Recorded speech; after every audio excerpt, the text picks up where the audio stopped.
आज हम यूसीसी के बारे में समझते हैं, यूनिफॉर्म सिविल कोड।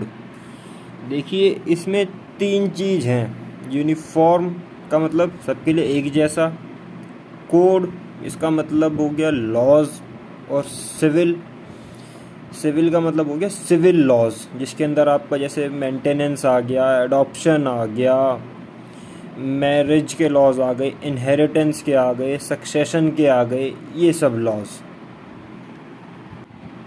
देखो, क्रिमिनल लॉज सबके लिए सेम है। अगर कोई मान लो मर्डर करता है या कोई चोरी करता है तो सबको एक ही जैसी सज़ा होगी, जो भी आईपीसी के अंडर प्रोविजंस हैं। बट सिविल लॉज जो हैं, अगर वो देखो तो वो सबके लिए अलग अलग हैं।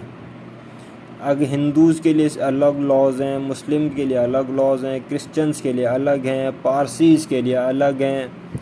और एक चीज़ और, इसका जो रीज़न भी है कि अलग अलग क्यों हैं, वो अगर हम देखेंगे तो ब्रिटिशर्स के टाइम से हैं। उन्हीं की वजह से हैं कि उन्होंने क्या किया, क्रिमिनल लॉज स्ट्रिंजेंट बनाए और सबके लिए एक जैसे बनाए। उन्होंने जैसे आईपीसी बनाई 1860 में, जो सबको गवर्न कर रहा है क्रिमिनल लॉज।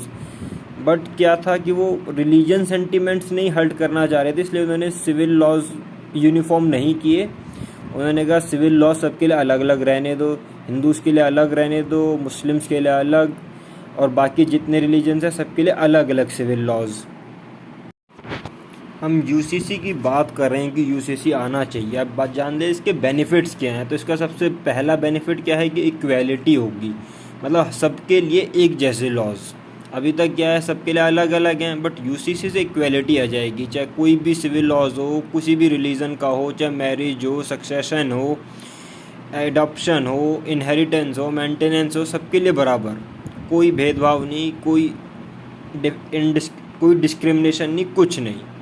और दूसरा बेनिफिट अगर हम बात करें तो नेशनल इंटीग्रेशन और सेकुलरिज्म के, मतलब ये क्या है कि अगर सबके लिए एक जैसा लॉज होगा तो और जोड़ेगा हमारी कंट्री को। अभी क्या है कि अलग अलग लॉज हैं तो इन डिस्क्रिमिनेशन देखने को मिल रहा है अलग अलग लॉज में। जैसे क्या है कि मुस्लिम वुमेंस को कम राइट्स हैं in comparison to Hindu womens. और ये इसीलिए ये जेंडर जस्टिस भी इंश्योर करेगा कि जैसे मुस्लिम महिलाओं को जब इक्वल राइट मिल जाएंगे इनकम, जैसे कि हिंदू वुमेन को हैं, तो उनके लिए क्या हो जाएगा, जेंडर जस्टिस हो जाएगा। और इसका एक और बेनिफिट क्या है कि लीगल सिस्टम को भी कहीं ना कहीं ये रैशनलाइज करेगा। वो कैसे, वो ऐसे समझो कि अभी क्या है कि कोर्ट जो है अलग अलग इंटरप्रेट करते हैं। हिंदूज़ लॉ को उन्हें अलग इंटरप्रेट करना पड़ रहा है, मुस्लिम लॉज को अलग इंटरप्रेट करना पड़ रहा है, और जो बाकी लॉज हैं उनको अलग अलग इंटरप्रेट कर रहे हैं। बट जब एक लॉज होगा तो उसका इंटरप्रिटेशन भी एक जैसा होगा, तो लीगल सिस्टम में भी कहीं ना कहीं और ज़्यादा सुधार देखने को मिलेगा। और दूसरा एक और बेनिफिट जो है, जो कई सारे आउटडेटेड लॉज हैं, क्योंकि जो बहुत पुराने लॉज हैं उनको भी हम मॉडर्नाइज़ कर पाएंगे, आज की पर्सपेक्टिव में लॉज को बना पाएंगे। कई सारे लॉज हैं जो कई सारे बहुत टाइम से चले आ रहे हैं, उनका आज के टाइम पे कोई यूज़ नहीं है, तो उनको भी हम यूसीसी के वजह से चेंज कर देंगे। और मेन पॉइंट अगला जो बेनिफिट है वो कॉन्स्टिट्यूशनल मैंडेट भी है कि आर्टिकल 44 में साफ लिखा है कि स्टेट को इंश्योर करना है कि वो यूनिफॉर्म सिविल कोड लेके आए। तो ये रिस्पॉन्सिबिलिटी है जो गवर्नमेंट है कि उसको यूनिफॉर्म सिविल कोड लाना है। और फिर एक और बेनिफिट क्या है कि जो बर्डन है कोर्ट्स पे केसेस का, वो भी रिड्यूस हो जाएगा। क्योंकि अभी क्या है, अलग अलग लॉज हर रिलीजन के अलग अलग हैं, तो सब अलग अलग कोर्ट में लेके जा रहे हैं, तो केस बर्डन भी बहुत ज़्यादा बढ़ रहा है केसेस का। बट इससे क्या हो जाएगा कि बर्डन रिड्यूस हो जाएगा कोर्ट्स पे केसेस का काफ़ी। जब लिटिगेशंस कम होंगे तो बर्डन कम हो जाएगा। अब बात करते हैं कि चैलेंजेस क्या हैं यूसीसी को इम्प्लीमेंट करने के में। तो सबसे पहला क्या है कि डाइवर्स पर्सनल लॉज, कि हर रिलीजन के अलग अलग लॉज हैं, तो उनको चेंज करना इतना इजी तो नहीं है, बहुत ज़्यादा मतलब आवाज़ उठेगी हर तरफ से। उनको सभी स्टेक होल्डर से बात करना, तब जाके कहीं ना कहीं हम इम्प्लीमेंट कर पाएंगे। दूसरा कस्टमरी प्रैक्टिस हैं कि हर रिलीजन के अपने अलग अलग कस्टम्स हैं, जो कि कई सदियों से लोग फॉलो करते आ रहे हैं, तो एकदम से चेंज कर देना, सबके लिए एक जैसा करना, इतनी जल्दी एक्सेप्ट भी नहीं कर पाएंगे लोग, तो वो भी एक मेजर चैलेंज होगा यूसीसी को इम्प्लीमेंट करने में। तीसरा, ट्राइबल बिलीव्स। तो इसमें देखो हर सोसाइटी अलग अलग है, और ट्राइबल सोसाइटी जैसे नॉर्थ ईस्ट में देखेंगे या और भी जैसे झारखंड वगैरह में कई ट्राइब्स कैसी हैं, उनकी जो सोसाइटी वो मैट्रियार्कल सोसाइटी है। हम इधर नॉर्थ में ज़्यादातर पैट्रियार्कल सोसाइटी है, बट उधर क्या है, मैट्रियार्कल है। तो वहाँ पे क्या है कि जो मातृ प्रधान सोसाइटी हैं तो उनका कल्चर वगैरह भी अलग है, उनके लॉज अलग हैं, वहाँ पे वुमेन का एम्पावरमेंट थोड़ा ज़्यादा है। अब यूसीसी से क्योंकि उनका भी लॉज चेंज होंगे तो वो भी कहीं ना कहीं एक मेजर चैलेंज रहेगा। और फिर रजिस्ट्रेंस फ्रॉम माइनॉरिटी ग्रुप्स, जितने भी माइनॉरिटी ग्रुप्स हैं वो इसके ख़िलाफ़ ही आवाज़ उठा रहे हैं अभी से ही कि यूसीसी नहीं आना चाहिए। और नेक्स्ट की पॉलिटिकल विल और कंसेंसस भी नहीं है किसी इसको लेके। अभी हर नेता लोग या जो भी पॉलिटिशियंस हैं वो सिर्फ बात कर रहे हैं, बट अभी कहीं ऐसा है नहीं, और ना ही कंसेंसस दिख रहा है इसमें कहीं भी। बिना कंसेंसस के यूसीसी को इम्प्लीमेंट किया भी नहीं जा सकता। और फिर मेन चीज़, हम इंडिया प्राउड करता है कि यूनिटी इन डाइवर्सिटी पे हम अलग अलग जगह बात भी करते हैं कि हमारे यहाँ डाइवर्सिटी है।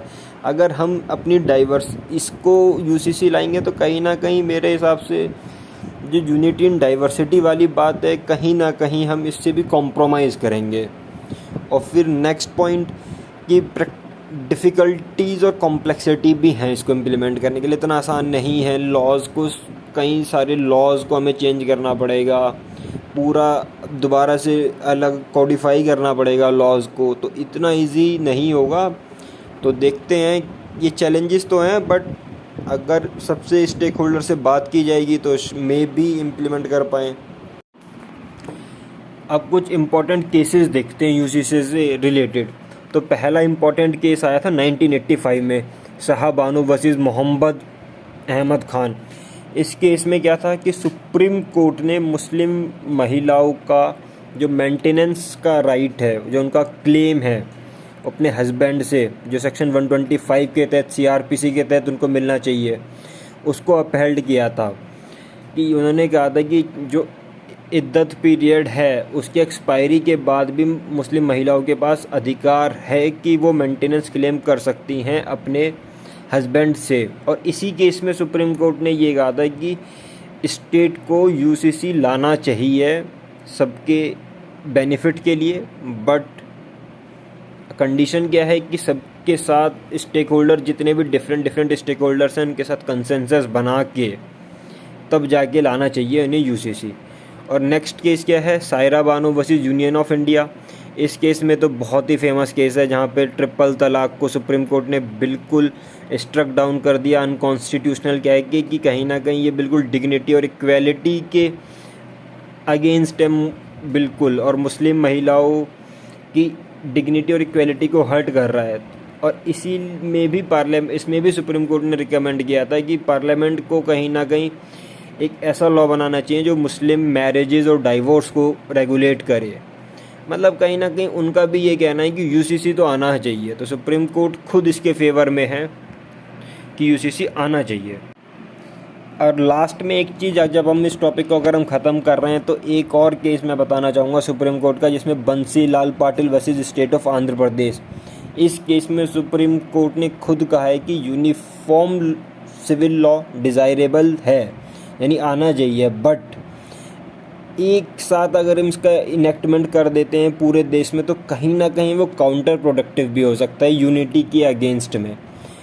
तो हमें देख के, सोच समझ के, जब जितने भी स्टेक होल्डर्स हैं उनसे बात करके, उनके व्यूज़ जान के, कहीं ना कहीं कंसेंसस बना के तब जाके यूसीसी को इम्प्लीमेंट करना चाहिए। और एक छोटा सा फैक्ट कि अगर हम देखें, हम यूसीसी की बात कर रहे हैं, बट इंडिया में एक स्टेट है जहाँ पर यूसीसी लागू है बहुत समय से, वो है गोवा।